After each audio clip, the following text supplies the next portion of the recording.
Olá pessoal, estou aqui para falar hoje sobre a reserva de emergência, né? O que é isso exatamente, né? Bom, a minha obstinação aqui como analista, investidor, CIO, né? Chief Investment Officer aqui da Empíricos, ou qualquer nome que você queira me dar, pouco importa, né? Eu tenho uma obsessão pela, na verdade, a gestão patrimonial, né? Nunca é interessante essa perspectiva, você olhar individualmente um ativo, né? Essa ação você deve comprar ou não deve comprar? Depende, né? Depende da sua situação, depende de como está o resto do seu portfólio. Então é sempre, o mais importante é você olhar o seu patrimônio como um todo, né? De forma diversificada, balanceada, exatamente sempre olhando para tudo e não para ativos específicos. Então, eu quero te tirar sempre para essa observação do seu portfólio como um todo. Como, então, caminha a construção patrimonial? Olha, a primeira coisa para você, antes de começar a investir, você precisa... Primeiro tem um passo anterior que é assim, eu preciso acertar o meu orçamento, né? Eu não posso ficar todo mês gastando mais do que eu ganho, porque embaralha as coisas. Feito esse passo, o segundo passo é você montar uma reserva de emergência. O que é sua reserva de emergência? É um colchão de liquidez, onde você deixa ali parte da sua grana, que aqui não tem muito jeito, sabe? Não é um negócio que você vai rentabilizar muito, é um negócio que você tem que ter, porque o mundo nos oferece surpresas. Então não adianta você comprar um monte de ação agora e de repente precisar desse dinheiro que você comprou nessas ações, e essas ações, por qualquer circunstância de curtíssimo prazo, qualquer surpresa negativa, elas estão na baixa, você é obrigado a vender, tomou um prejuízo na cabeça que se você simplesmente aguardasse, essas ações subiriam bastante. Então você precisa separar um pouco da sua grana para você deixar quase como se fosse parada, né? Historicamente, a gente teve uma excrescência no Brasil porque essa reserva de emergência poderia ser rentabilizada a taxas muito altas por conta da taxa Selic. E como a gente está vendo agora, essa realidade mudou. Na verdade, essa reserva de emergência clássica, sem risco e tal, ela dá retornos reais zerados ou até mesmo negativo, dependendo de onde a gente vai parar no ciclo de juros. Eu acho até que a gente vai ter retornos reais negativos, essa é a nossa grande preocupação. Dito isso, o que a gente faz com a nossa reserva de emergência, né? Qual é a solução? Bom, a primeira solução é que tem que aceitar, né? Que dói menos. Essa é a verdade. Não há muito o que se fazer no sentido assim, você separou a sua reserva de emergência e você tem que aceitar que o mundo é outro e você não vai conseguir rentabilizar a sua reserva de emergência no ritmo que você rentabilizava antes. Não vai dar. Tá? Não adianta você assim, tá rendendo um pouco, vou botar minha reserva de emergência em ações. Pesado. Não, é um erro isso. Não adianta você querer correr mais do que dá, passar com a carroça na frente dos bois.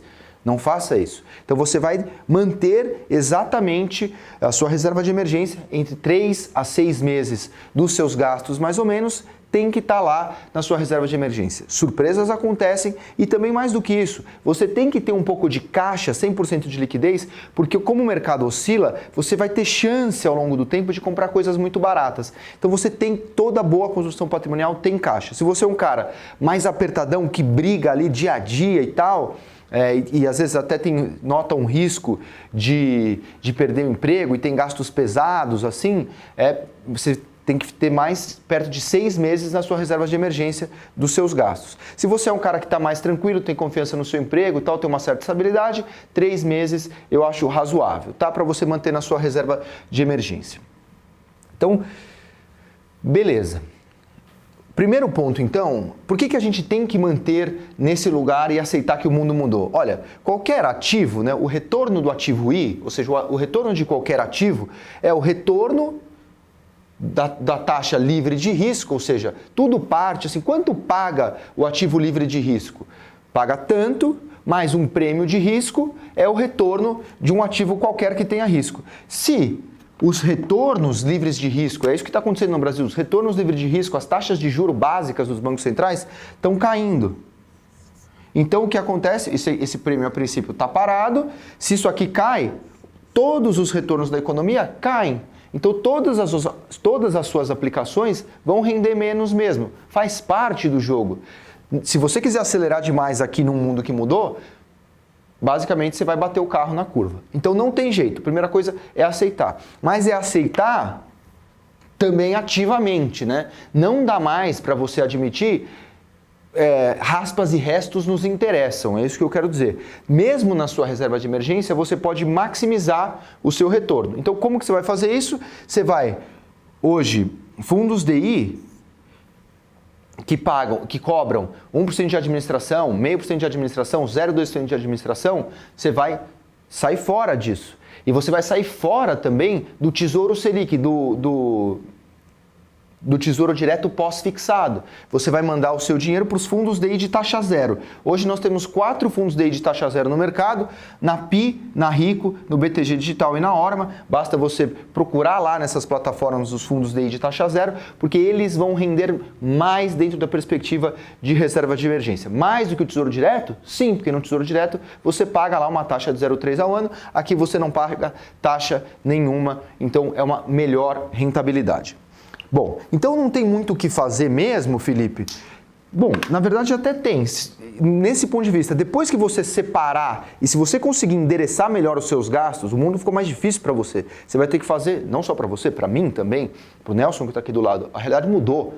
Então você vai ter que, o máximo possível que você conseguir endereçar dos seus gastos e sobrar mais dinheiro, e aí você, o que sobrar, o que você tiver de pós-fixado, Tesouro Selic, ou mesmo fundo DI, ou mesmo poupança, que é o pior desses 3, mas se você tiver ainda, depois desses 3 a 6 meses, se tiver algum excedente para você, não pode ter mais. Então você vai, o que eu quero dizer com isso? Você vai ter o mínimo possível desse pós-fixado. E aí você vai migrar essa parte que você tinha de pós-fixado acima dessa sua reserva de emergência, você vai migrá-lo para, e aí eu acho que principalmente os indexados, ou seja, aí você pode comprar no Tesouro Direto os títulos indexados à inflação, o Tesouro IPCA+, as antigas NTNBs, que vão aí diferente do pós-fixado. Qual é o problema do pós-fixado? Que a gente está tendo juros reais negativos, é isso que nos trouxe a esse grande problema, né? Do juro real negativo. Quando você compra o indexado, é justamente um título que te paga um retorno acima da inflação. Então, grosso modo, te garante que você vai ter um retorno real positivo. Gosto bastante dos títulos indexados. Posso comprar pré-fixado?